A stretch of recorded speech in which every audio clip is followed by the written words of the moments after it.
Welcome to the Huddle Sports Network, where we're breaking boundaries and redefining podcasting. Broadcasting live on 6 different platforms, we're bringing you the latest in sports like never before. Imagine tuning in to real-time discussions, expert analyses, and fan interactions all at your fingertips. Each platform offers a unique experience, whether you're on YouTube, Facebook, or Twitch. We're not just sharing stories, we're creating a community of passionate sports enthusiasts. Join us as we dive deep into the evolution of podcasting, where every episode is a chance to engage, debate, and celebrate the world of sports. This is where your voice matters and the game never stops. Welcome to the Huddle Sports Network, where we're breaking boundaries and redefining podcasting. Broadcasting live on 6 different platforms, we're bringing you the latest in sports like never before, where sports passion meets podcasting brilliance. I'm Mike, the Bear fan, and alongside Bill, the Packer fan, and our buddy Ken Catalone, we're bringing you an incredible lineup of 38 diverse podcasters. Each one brings their unique flavor to the table, covering everything from game analysis to behind-the-scenes stories. Imagine diving deep into the minds of experts who live and breathe football, sharing insights that you won't find anywhere else. Well, we won't be talking about football in this episode. I'm Taylor Phillips alongside Brian Wolverton, filling in for Ed Smith again. We will be talking about Pistons, of course, the Tigers not signing Alex Bregman somehow. A little bit of college basketball as well. Alex Bregman signed a deal with the Boston Red Sox recently, but signs are pointing out the Tigers are better off without him. Is that true? I don't know if they're better off without him. Bregman's a damn good player. I think they're better off not signing a guy already in his 30s to a 6-year deal and paying him a crazy amount of money. But definitely in the short term there, I don't think they're better off without him, especially if they're going to go the Jace Young and Matt Vierling route. Yeah. He signed a 3-year deal with the Red Sox. 3-year, I think it was $170 million. It's like, so it's $40 million a year. So that 120. Yeah, 3 for 120, but some deferred money. It's, the way the contract's written up is a little different. He can opt out after the first year and the second year if he wants. And then with the deferred money, it can make it where it's only $20 million a season at first. So it's kind of showing he really didn't want to be in Detroit unless he was 100% blown away, because he took the lesser of the contracts. Yeah. And then the Tigers, elsewhere from not signing Bregman, signed reliever John Breva to a 1-year deal. He had a 5.86 ERA with the White Sox and Braves combined last year. That does not sound like a good signing. No, just a signing where they're hoping. I mean, he's got good stuff, and they're hoping Feder can work with that and make it more consistent stuff, I guess. Kind of a low risk, high reward type of thing. So yeah, it wasn't anything to write home about. No. Bregman last year did hit around 260, according to Brian Hopkins in in our comment section on one of our posts on the Michigan Sports Truth Podcast Facebook page. He hit 230-ish against I think left-handed pitchers. I'm going to take a look in the comment section right about now. Oh, man. Where are you, Brian Hopkins? Oh, no, there we go. 260 average, yeah. Oh, wait, with runners in scoring position, 230. Oh, man. Yeah, that's not as good, Brian, for Bregman. Wasn't as clutch. He said last couple of years not as good a seasons as he had prior when he was one of the best third basemen in all of baseball and an MVP candidate and everything. So he's kind of slowed down the last few years.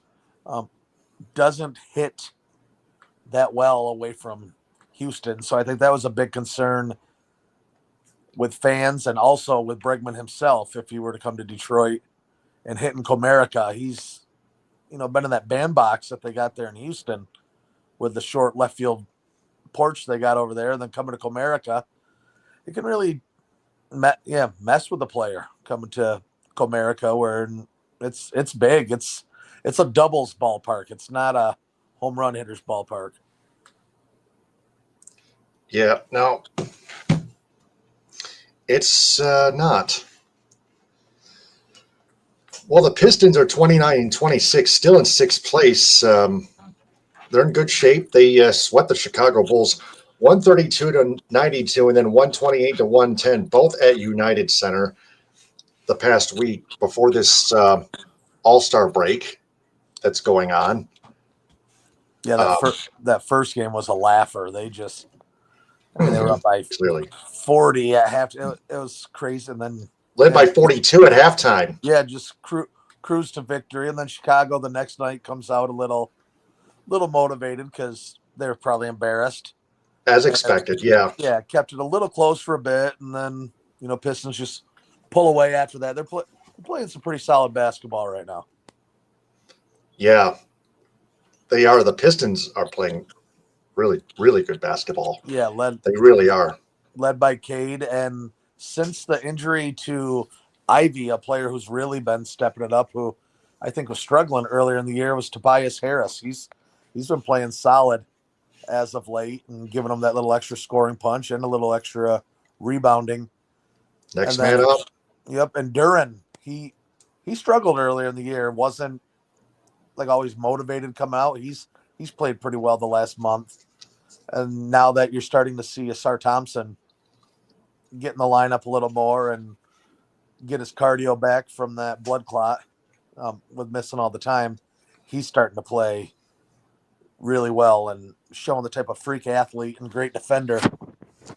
We expect Asar Thompson to play well too. The whole team is stepping up. Yeah, Marcus Sasser, yep. Even Paul Reed. Yeah, and then getting Dennis Schroeder. Dennis Schroeder. Nice little addition. They haven't had to rely on him much coming off the bench because the couple games he's been there were those big blowout games. But it's gonna be nice. He's gonna be really counted on in the second half of the season after the All-Star break, and to help them out where they can push to try to get higher. The 5th seed isn't far out of reach right now. They could possibly get like 4 through 8 is all kind of jumbled up. So if they play well the second half of the season, a 4 seed is not out of the question. Right. Don't forget Malik Beasley. He broke a record in 3-pointers. Yes, broke Sadiq Bey's record, I believe. Yep, he did. On a season. Yeah, I don't know how he was not invited to the 3-point shooting contest. I know they had Cade out there, who I think they just threw him in because they needed to throw an extra guy in because he's a decent 3-point shooter, but not one of the elite guys in the league. I think Beasley definitely should have been there. Yeah, Beasley had full potential to enter the All-Star festivities. Yeah. Yeah, I don't think he entered at all. Yep. So Pistons afterwards, later this week, Friday, head on the road to the San Antonio Spurs at 8:30. Then on Sunday at 6 at the Atlanta Hawks. And then they got a 4-game homestand with the Los Angeles Clippers, the Boston Celtics, the Denver Nuggets, and the Brooklyn Nets Monday, Wednesday, and Friday, the first 3 games. And check that Brooklyn Nets game. Brooklyn Nets, where the heck are they? Saturday, March 1st at 7. Some very winnable games in there. I know that against Boston and Denver, they're not going to be favored. Boston, being one of the best teams in the East, and Denver's always solid in the West, but some very winnable games coming up on that schedule. Yep. Very winnable is right. Man, oh man, the Spartans found themselves down 16 points, but they came back somehow and beat the Illinois Fighting Illini 79-65. That got Tom Izzo, their head coach, 354 wins in his career. That surpassed Bobby Knight for the most wins in Big Ten history in the Big Ten. Izzo is the winningest coach in Big Ten men's basketball with 354 wins. But pros and cons in that game. Early on, they couldn't defend to save their lives, and rebounding was bad. And the rebounding kind of extended into the second half too, especially on missed three-pointers by Illinois. They were just getting every offensive rebound, and it was killing them. Luckily, they kept missing shots, and then the defense finally stepped up in the second half and stopped Illinois. Jackson Kohler, a great game. Double-double, career high, 23 points, I believe, 10 rebounds, 3 for 4 from three-point range. If he can start getting that three-point shot, that's a nice stretch 4, stretch 5 you can have out there extending the defense. That would be huge for the rest of the way. Some cons, they still need Jeremy Fears. I think he is a potentially great point guard, but he is scared of offense. Won't shoot. Almost like Ben Simmons. A little bit of confidence issues right now, and he needs to get that swag back and get some confidence, because you need your point guard. Your point guard cannot be immune to offense. You can't just be a facilitator. You have to be able to score a little bit, and teams are sagging off them. And it's not just not scoring, it's the willingness to not even try. That's what's kind of baffling. No willingness to try. Yeah, then you're playing 4-on-5 on offense, and you can't have that. Almost like a basketball power play. Yeah, yep. And they had a couple other guys step up. Jace Richardson, Trey Holloman played really well. Jay Akins was a no-show in the first half. In the second half, he was quite a bit better. But that's your senior leader, your leading scorer, the only guy averaging in double figures. Richardson might be up in double figures now. He was just below 10. But, yeah, Akins, you got to get a little more out of him as your senior and your leader. But to get Izzo those wins, to me, Izzo's my guy. I'm a huge State fan. Love Tom Izzo forever. He's a legend. One of the few coaches I've met in person. I met him once years ago and was starstruck by him. I could barely talk. Didn't even ask for a picture. I was just so starstruck by him. I always wanted to be coached by him, have him yell at me, tell me what I was doing wrong, type of thing. So I have all the respect for the world and Tom Izzo, and it couldn't have happened to a better coach, and from what everyone else says, a better human being. I know. He's a legend through and through. Yep. And then you got the Michigan Wolverines winning 6 straight. That game at Ohio State at Value City Arena was an epic battle, battle of epic proportions. Michigan ended up winning 86-83. They just squeaked it out. It was just a seesaw battle, but in the end, Ohio State airballed the shot, a 2-pointer just inside the lane. It was a short shot, and it didn't even come close to hitting the rim. Wasn't that Thornton? I think Thornton. Yeah, airball. I was seeing that. I didn't watch much of the game. I had some other stuff going on this afternoon, but I kept track of it, and it's crazy. Michigan they're winning. All their games are super close lately, but they're getting it done. That's all. There's no such thing as you don't get extra points for how much you beat a team. You just go out and win and beat who's on your schedule. And that's what Michigan's doing right now, and that's why they're finding themselves in the running for the Big Ten championship in Dusty May's first year. Yeah, Michigan was first place the last I checked in the Big Ten standings. Yeah. Yeah, Golden with 20 points. Danny Wolf with 17. Burnett with 11. Not bad. Yeah. They beat Purdue 75-73 earlier that was last week. 2 weeks ago rather. They had to hang on to beat Rutgers a week ago. Mm-hmm. Yeah, like I said, all their wins are very close games, a lot of one-possession games, but doesn't matter. Win's a win. Finding a way to get it done. Absolutely. So what all did we learn? We learned the Tigers are going to go with kind of third base by committee. Veerling, Young. It'll be a platoon, I think, with righties versus lefties, and barring spring training where maybe those guys aren't playing that well, you'd notice Jace Young isn't doing well, and you go out and swing a trade. But other than that, that's what we learned with the Tigers. With the Pistons, we learned they're a playoff team. That's honestly what I think. They're a playoff team. Bickerstaff is guy. He's got to be top 5 in Coach of the Year. And then we learned Michigan and Michigan State are some good Big Ten basketball teams. They're going to play each other twice, and the Big Ten title might run through the state of Michigan. It might. So that's everything we've learned in this episode of the Michigan Sports Truth Podcast. I'm Taylor Phillips. He's Brian Wolverton. Follow the Michigan Sports Truth Podcast on X, Instagram, Threads, and TikTok at Michigan_Truth. And like its Facebook page, subscribe to its YouTube channel at the Michigan Sports Truth Podcast. Like its videos and turn on all notifications on the bell icon. Click or tap on live to find its latest full episodes and shorts.